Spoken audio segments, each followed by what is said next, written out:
Welcome back here to Live Now from Fox. Live Now look there at the U.S. Capitol. Like I said before the break, Fox 5 New York exclusively spoke with Congressman George Santos. Let's play that interview for you right now. And then we're going to speak with Jody Goldberg. She conducted that interview. We'll get her thoughts about it after the interview airs. Being that we only have 5 minutes, I want to make sure you can't ramble. If you do, I will politely cut you off. You can cut me off. There are many people who want to speak to you, constituents who want to hear from you. What do you have to say about the next town hall? When are you going to speak to them?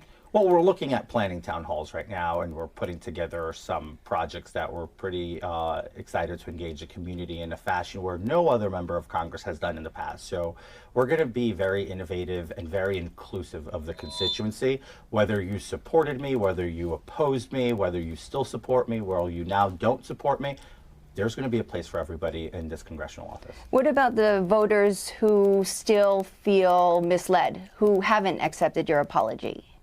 Well, I think that's hard to put a barometer, because the reality is we've been served a petition of 1,500 signatures, of which almost 400 of them were invalid or duplicate or fraudulent, because even Donald Trump apparently signed that petition. So it really takes away the validity of any concerted effort to prove a legitimate disapproval within the district when you're putting together this entire effort and then you give us a petition that's really poorly executed.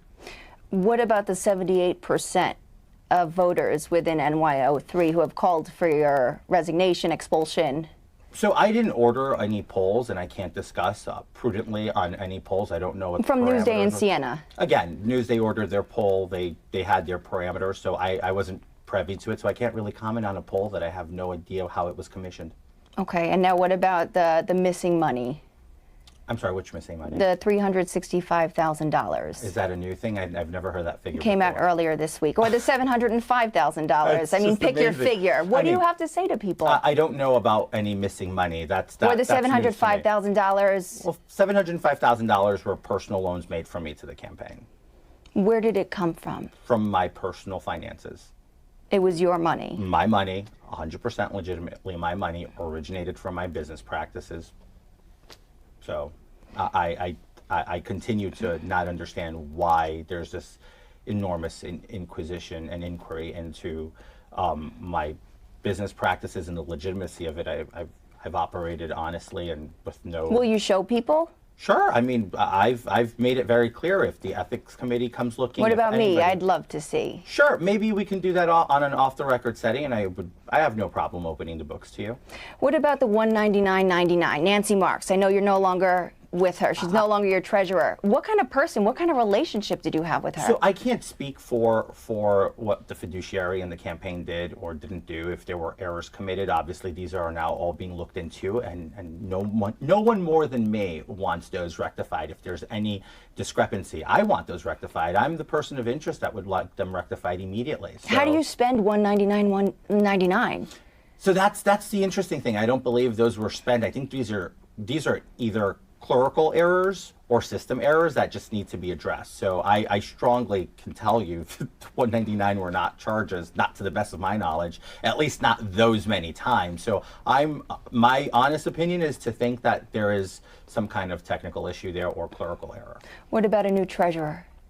We have a new treasurer. We've engaged a new firm. Okay.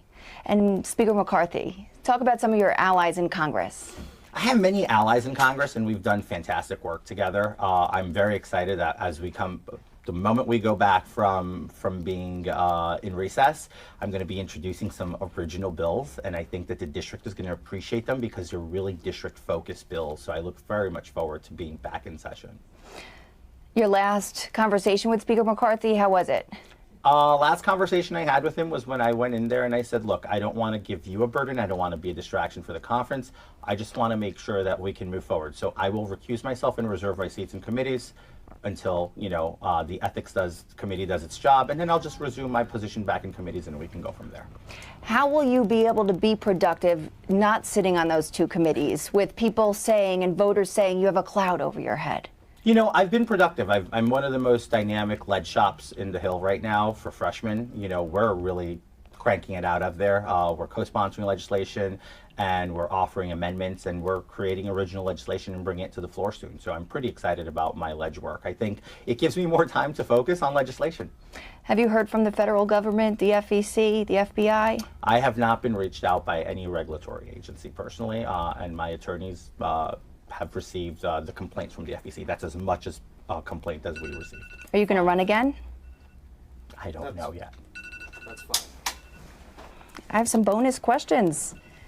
We can do this again, I promise you. What about high school? Did you go to high school? Of course I went to high school, but I got a GED. Okay, where'd you go? I know you went to IS 285. I didn't go to 285. IS 125 was intermediate school. Yes, what about that? I did go there. What about high school? Where'd you go? Where did I go to high school? Yeah. I went to 2 different high schools. We'll save that for the next So you'll show me your GED, and I Sure. also want to see the 705 Sure. on Deal. background. Thank you. You bet.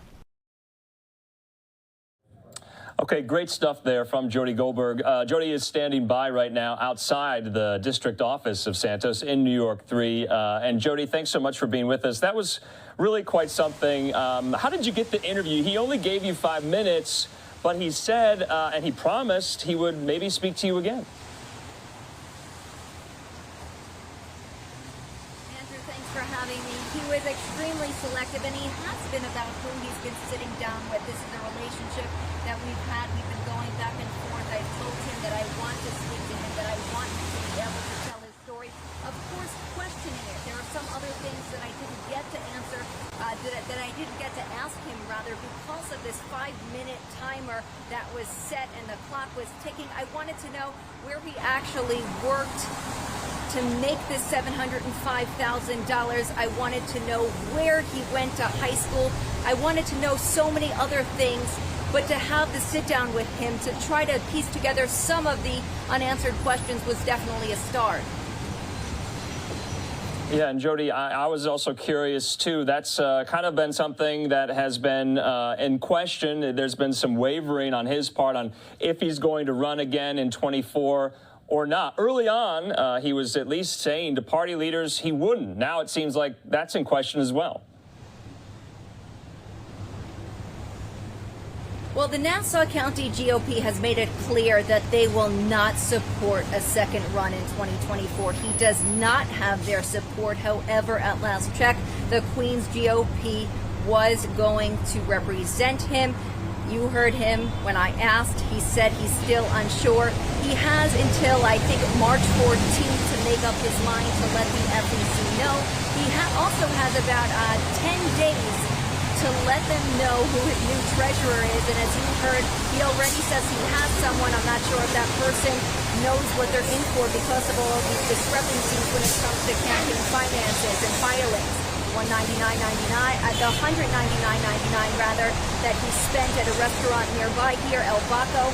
That's a very specific number, Andrew. That number is a penny below the threshold where you have to actually report the expense, and so that is something that raises red flags. We asked him about it.